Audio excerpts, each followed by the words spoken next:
Welcome back to the SpewnedIt Podcast. I'll be honest, I haven't seen any of them.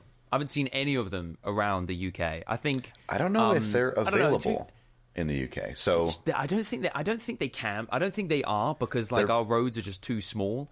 I just don't think it works. I don't think the UK is a massive SUV country anyway. I don't think we have you kind of have the many old, of those kind of roads. Just everything's old and narrow and gross, cross, kind of dirty, just all the British. time. No, we're talking just about full of tea all the time. People just stumbling around with their tea bags in hand. What we're talking about is Cybertrucks. So I am personally a huge fan. I think they look awesome. They remind me of Xbox original Halo Warthogs from Combat Evolve. That's what they make me think of, literally the polygons and edges. I just think they're so cool. I was telling Joel, I saw a Facebook post from an acquaintance who's older, probably I don't know, say 60 something, who had posted a photo near with the Cybertruck next to them on the road, and they were like something along the lines of just as ugly in person as it is online, and I was like, that is a take. And it's funny because I feel like these are not my people. It's so polarizing because I feel like you're either, it's almost like is it Marmite? You love it or you hate it? Is that the one? Yeah. Right? Good. Good reference. Well played. No, but I think it's amazing. I think it's so cool, and I wish more cars look like that. Take a chance. Yeah. Almost the edges bring me back to Delorean. I love when I see all those flat lines and hard edges. So cool. Yeah. I think it's so sick. Yeah. But other people are it's enormous, it's ugly, it's terrible, it's not a good car, and I couldn't care less about any of those things. I mean, granted, I will say driving it looks like a pain because how do you find parking ever? How do you find parking? I feel like surely as well, it's got to be incredibly just inconvenient. Maybe, to be fair, the space in the back of the truck maybe is incredible, but it's not. Yeah, supposedly. I don't know. It just apparently it's much smaller than most trucks, so it's not even really great. Yeah, I guess the maybe interior looks because of the no. I mean, it's not. Bizarre. It's not truly. It's definitely not a utility vehicle. It's not great off-road. No. It's not great at hauling. It's not great at most things, but it looks cool. Sick. And it's a status symbol.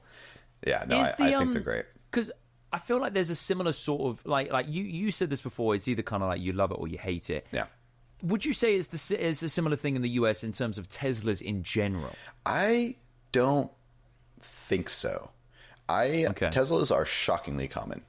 Oh, hey, pun not intended there, but they're everywhere, dude. I think a few years ago, I would say maybe yes, they were kind of more niche, but they're super mainstream. And I remember the very first time I saw a Cybertruck, I was driving up from Portland. It's a 3-hour drive to Seattle, and we had been visiting somebody, and B was next to me sleeping. And I saw it on the free ride coming towards us, and they weren't even out yet. So I lost my mind. I was like, B, and she's like, whoa! And I freaked her out. But I was like, look, and she's like, what? I don't care. But now there's a couple that are around our actual area because they've been actually released. Wow. And so we see them every once in a while, and it's always cool. But I think that for a regular Tesla, I think it's pretty normal. I mean, it's cool-ish, but there's so many. They're so common.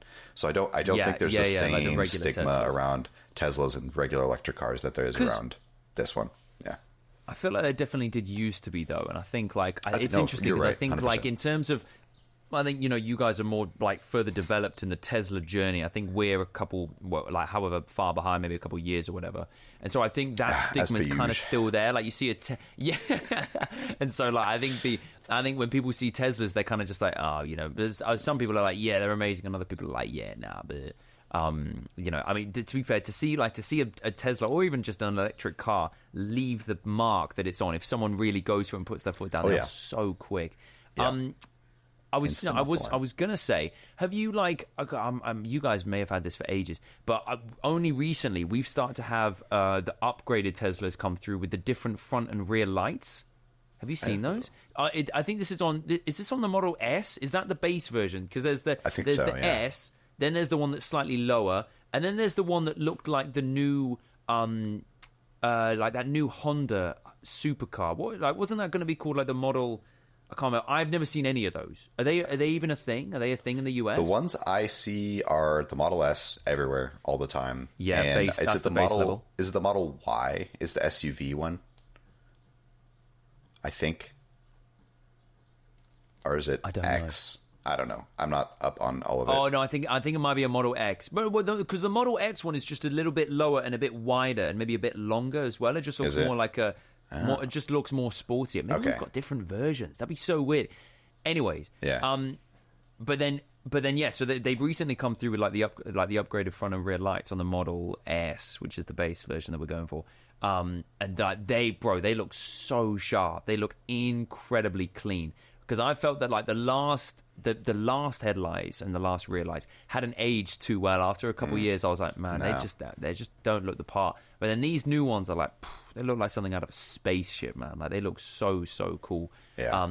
So I don't know. It's just interesting because like how common are electric cars in general? Very common. US? They're everywhere. Yeah. Everywhere. Yeah. No, and do you guys have like, we have this thing where it's like on the left side of the number plate there's a little green tag. Do you guys have that as well? No, we don't. That shows that the car's an electric car. If it's got the little green. So you tag. can like target it, take it out. You know, yeah. if you knock out 10, if you're a petrol head, you can just be like, Mad Max your car's style, making any noise. Throw in a flaming spear to explode. I wish I had those just on deck. Did you see Furiosa? Cool that would be. So someone like cuts in, you're just like, flippin', take that. I have not seen Furiosa yet, no, but I love Anya Taylor-Joy. I think she's super dope. And check it out. Shares the same. My wife would be remiss if I didn't mention Anya Taylor-Joy is part Argentinian, so we've got that going. No for it. way. Yeah. She's so cool, man. I'd love to be able to just like meet her and chat to her. She seems like an absolute gem of a human being. Did you watch it in the cinema? Yeah. Oh yeah. It was sweet, man. It's so good. I've been off my cinema that game one recently. I've just been recommend. Yeah, it was very cool. Chris Hemsworth kills it. Anna Taylor-Joy kills it. Stunts are great. Visuals great. Cars are so cool. Yeah, that's great. They're just so crazy, man. They are really so crazy. It just seems like it's like they're not taking themselves too seriously. No, it's like how much fire and desert and cool cars and explosions can we fit into one thing? And it's like just max. Turn them all to 11. To the Mad Max, if you will. To the Mad Max. Yeah, nice. On fire today. I like what you did there. So okay, so like when is there a rule in the US of like when you need to have an electric car by? Not federally. But in the state of Washington, are they stopping producing? The governor is trying to ban the sale of gas cars by 2035. How's that going? Well, I think it is ridiculous, and it's like an empty campaign promise. Personally, I don't think there's any world where in 11 years there are no gas-powered cars being sold. Because they're just not affordable. There are no electric cars. Like, I mean, the cheap ones have no range, right? Because like the part that's expensive is the battery. You know, like exactly. And you have to have the cheap ones are just a million rubbish. Batteries, and you can't like. I mean, it's maybe better for the environment a little bit, but supposedly like the production of the batteries isn't even like you have all the coal and stuff from like the machines mining whatever is it cobalt or copper, whatever it is that like it's not good. So anyway, I don't think that's realistic at all. I mean, technology is making leaps and bounds, but they need to like reinvent the battery for an electric car to be affordable enough and have a good enough range that it's like it works for everyone. The other thing too is like if you don't own a house, I mean, then you'd be stuck to like the chargers that are in store parking lots too. Like those things are painful. And then like how are you even? I feel like you wouldn't even be like saving money that much on gas anyway. I don't know. I watched somebody's video about like how much it takes to charge up their thing, and they got like I don't know. They charged up for 20, 30 minutes, and it was like $12, which is certainly better than gas, 100%. But it's like I don't know.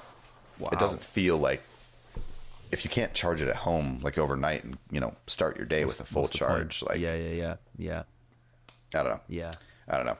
No, I know. I don't know. I think it's an interesting shout. I think they certainly need to like address it in a different way.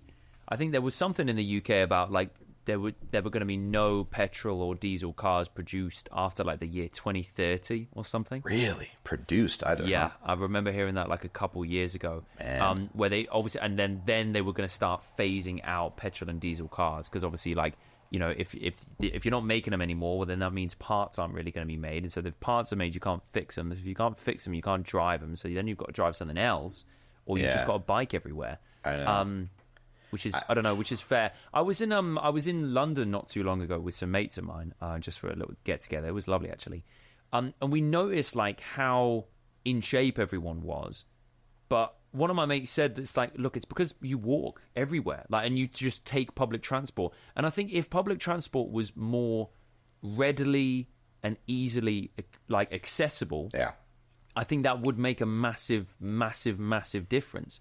Because it would just encourage people to just kind of, you know, to walk about or to, you know, get the bus or like get the underground train. Do you know what I mean? Get the tube. So like, I think get the tube. I think that's probably something. I think that has to change. To be honest, I think if that's if we want to encourage like less cars in general, because like I don't know, like in London driving in obviously I know this is a special case because it's London, but like it's ridiculously expensive to drive there. You know, it's impossible to park. Yep. Like you can't even go anywhere. It'll take you longer to drive than to walk when you're in central London. It's ridiculous. 100%. Yeah. And they have kind of done a bit of a number on public transport. Like the tube is painfully efficient. It's so good. Oh yeah. And it's cheap as chips. It's actually really cheap. Yeah. No, that's one of the few things in London that is cheap. So I think if they somehow did that.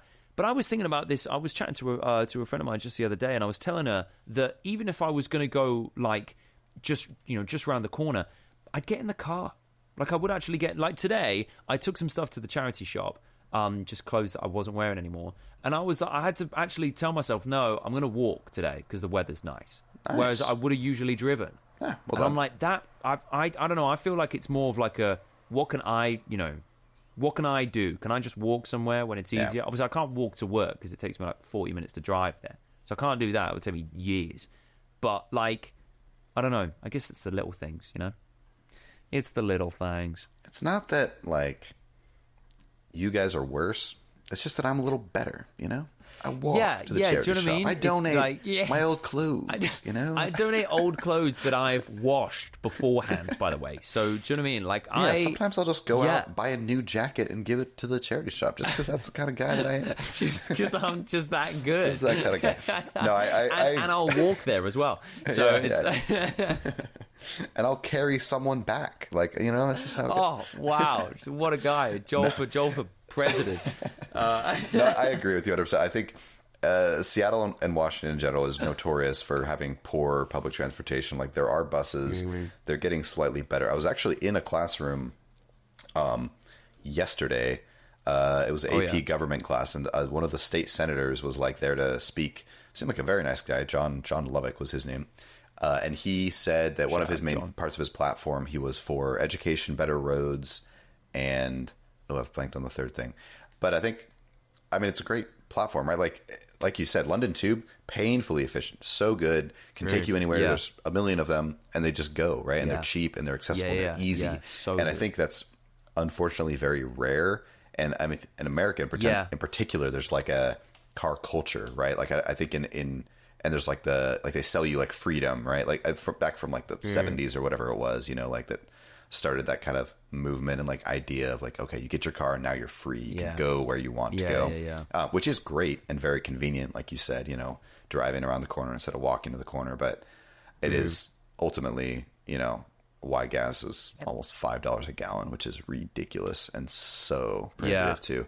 So yeah, I don't know. I think, there's $5. That's a lot. It's been up there. Yeah. I passed by somewhere yesterday that was $4.79. I was like, and that's like is crazy. Is that crazy? It's so bad. Yeah. I mean, apparently ours is going to go down next week. At the moment, we're about like the place I go to, which is nice. It's a Sainsbury's around the corner. That's £1.50. Which I don't know what that would be. Let's per say liter. So it'd be £6 because a liter is per liter, right? of course. A liter is about a it's quart. Per liter, yeah. Yeah, so that's like 6 pounds to the gallon, which is... Wow. Actually, is the pound close to $1 right now? I don't even know. I think it's like 1 to 115, 120.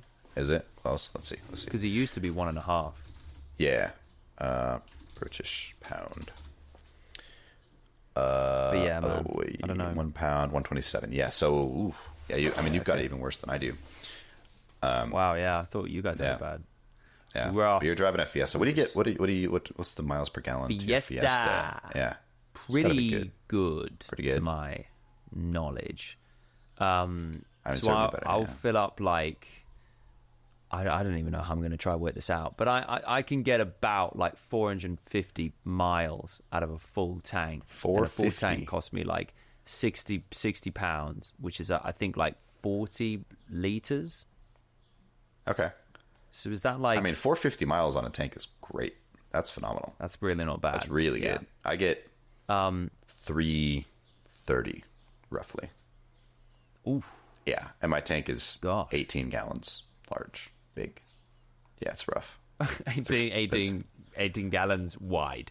Yeah, 18 gallons deep and 100 gallons long. Driving's just a faff. Do you know what I mean? For like, there's a point where it's all you want to do, and it's all that makes sense. And then you get there, and you're like, flip the bed. It's expensive. Man. Yeah, I'm over driving at this point. I'm over it. I'll be honest, like I'm still not over driving. Like I love driving. When I'm driving at night and I have my tunes on and I'm just whipping. I still love that a lot. But I'm over the cost of driving. Oh yeah. And having a car. 1,000%. I'm over that. Yeah. Been over that for a while. Well, look, if you've got any great ideas on how you can save the world, maybe we can start something here on the SpewnedIt Podcast. I think we're close. We can solve it in the comments. Get in there. We're close. Yeah, without it. Hey, look, no doubt. A little bit of fan input. We'll leave it over to you guys. Chuck something down in the comments below. Put it down. We'll keep thinking. But until then, God bless. Stay safe and keep your car. Buy a Tesla. Drive safely. Drive a Tesla Cybertruck. Yeah, and that one. Tesla, please give us sponsorship. Ooh, yeah. We'll take that on board. There we go. I'll put a logo on it. Imagine if they gave us Cybertrucks. I don't think I won't be able to get one. I'll be too scared. You can get one. And I'll just riff off the back of it. Yeah. No, the windows will be smashed in a week.